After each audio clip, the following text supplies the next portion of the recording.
Hay un libro que durante 500 años ha incomodado a reyes, presidentes, empresarios y estrategas. Un libro pequeño escrito en el exilio por un hombre que lo había perdido todo, su cargo, su influencia, su lugar en la corte.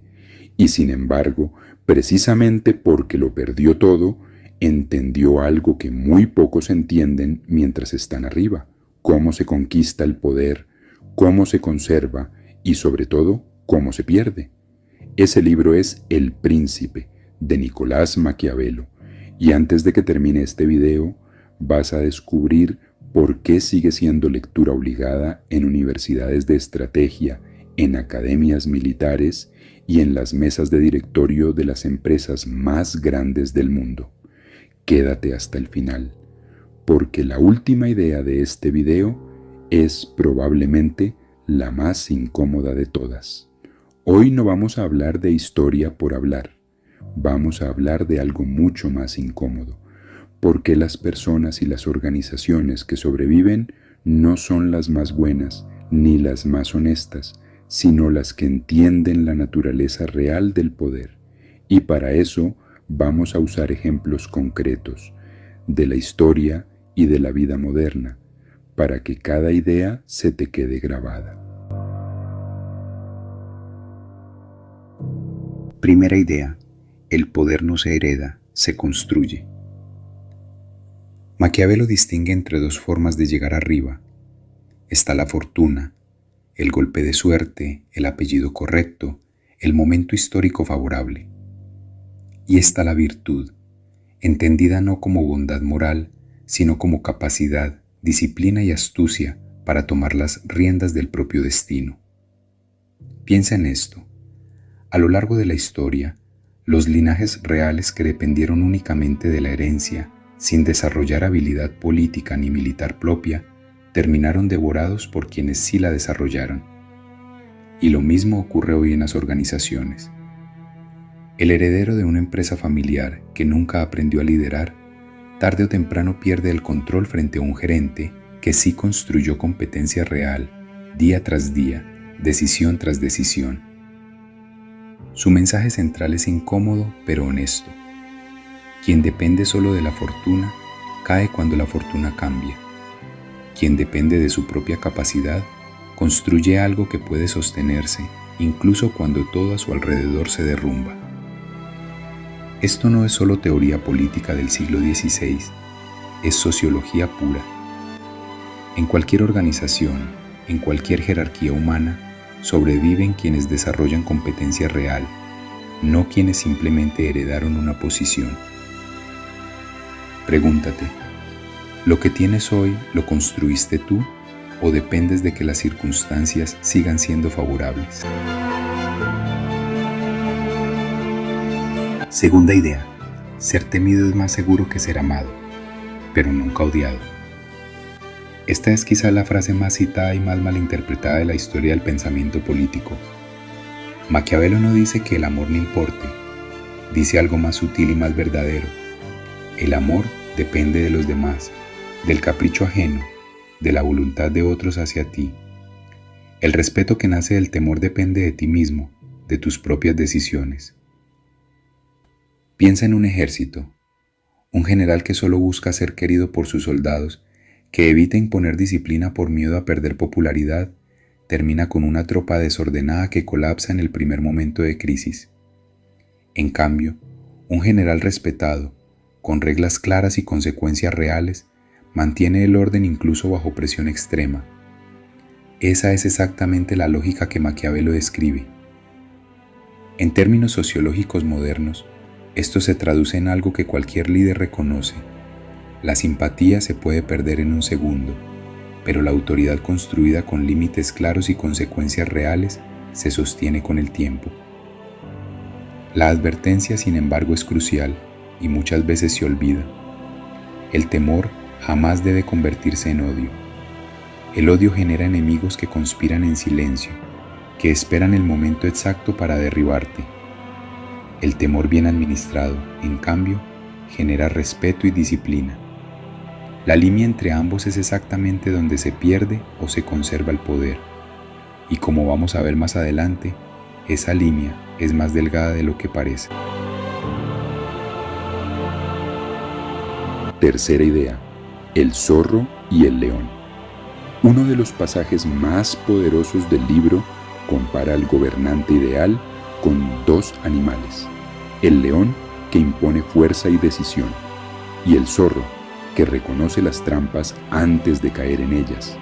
Maquiavelo advierte que la fuerza sola no protege de la manipulación y la astucia sola no protege de la violencia directa. Se necesitan ambas. Quien solo tiene fuerza es engañado. Quien solo tiene astucia es aplastado. Un ejemplo histórico que suele citarse junto a esta idea es el de Cesare Borgia, la figura que inspiró buena parte del libro. Borgia combinaba decisión militar con una capacidad casi quirúrgica para anticipar traiciones dentro de su propio círculo. No ganaba solo por la fuerza de sus tropas, sino por su habilidad para leer las intenciones de quienes lo rodeaban antes de que actuaran. Esta dualidad es exactamente lo que hoy la psicología social llama inteligencia estratégica, la capacidad de leer el entorno, anticipar riesgos y actuar con decisión cuando el momento lo exige. En el mundo moderno, esto se traduce en negociadores que combinan firmeza con capacidad de leer entre líneas, o en líderes empresariales que saben cuándo ser flexibles y cuándo trazar una línea que no se negocia. Cuarta idea: las apariencias gobiernan más que la realidad. Aquí Maquiavelo se adelanta siglos a la sociología moderna de la percepción social. Explica que la mayoría de las personas juzgan por lo que ven, no por lo que realmente sucede detrás de la escena. No hace falta ser virtuoso en cada decisión privada. Hace falta parecerlo públicamente, porque es la percepción colectiva la que sostiene la legitimidad de cualquier liderazgo. Piensa en cómo funcionan hoy las marcas, los políticos, incluso las personas en redes sociales.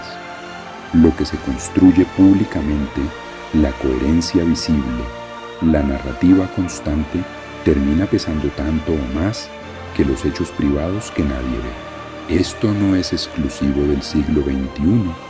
Maquiavelo ya lo había identificado observando cómo las cortes italianas del Renacimiento sostenían su legitimidad casi enteramente a través de rituales, símbolos y apariencias cuidadosamente calculadas. Esto no es una invitación al engaño per se, es una observación fría sobre cómo funcionan realmente los grupos humanos. Las masas construyen juicios rápidos basados en símbolos, gestos y consistencia aparente, no en auditorías profundas de intención. Quien entiende esto, entiende por qué la comunicación, la imagen y la coherencia pública son tan decisivas como las decisiones reales que se toman en privado.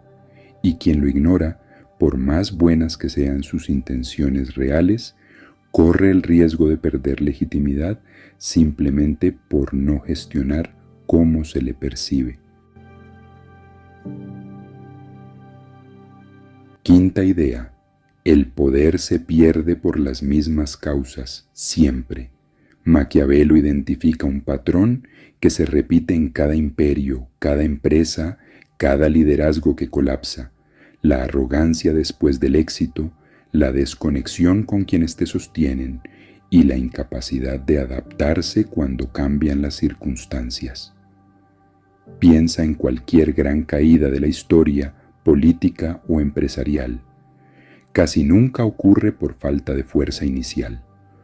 Ocurre porque quienes estaban en la cima dejaron de escuchar las señales de alerta porque asumieron que su posición era permanente y porque se rodearon de personas que solo les decían lo que querían oír.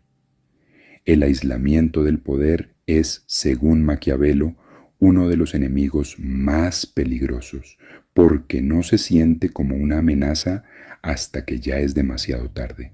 No caen los poderosos por falta de fuerza inicial, caen porque dejan de leer el entorno, porque confían en que lo que funcionó ayer funcionará siempre y porque ignoran las señales tempranas de descontento a su alrededor. Sexta idea. La fortuna favorece a quien se atreve, no a quien espera. Hay una imagen que Maquiavelo utiliza y que rara vez se comenta con suficiente profundidad. Compara a la fortuna con un río desbordado. Cuando el río crece, arrasa con todo lo que encuentra a su paso.